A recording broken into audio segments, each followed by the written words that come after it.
dòng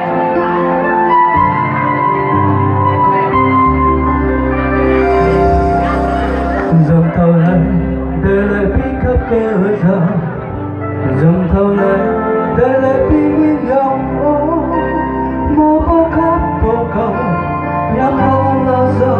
đi khắp gió bờ núi nhìn gió thế nên dòng lại một đi. Anh xin lỗi vì đã yêu em rất nhiều, anh xin lỗi vì đã yêu em nhiều quá, chỉ biết hát một mình hát cho anh nghe từng nỗi nhớ anh gửi vào đây, mong em luôn luôn được vui. Này con sông có chi lời khắp có ta ghi dòng đi thâu qua thôi lời khắp màu âm đầy dòng mong lên ngọc cầu đầu linh tê lô dù dòng vắng trong đó vườn đầy anh chưa bao giờ có hạnh phúc chỉ là mong hạnh phúc chưa là thoáng qua đến với em bây giờ. Anh nhìn về tương lai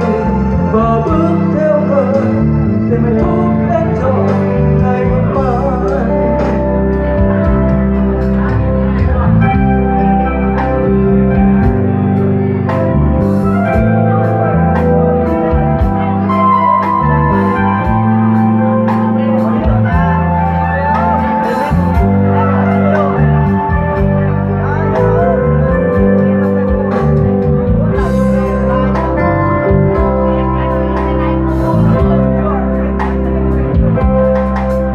Dòng tàu này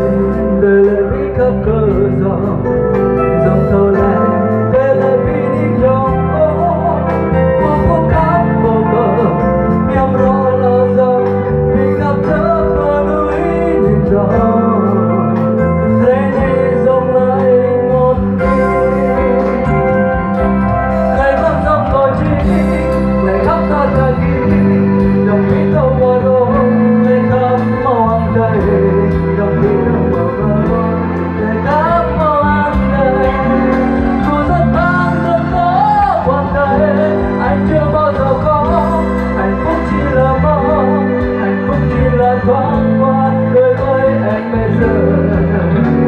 Anh về tương lai và bước theo người để hạnh phúc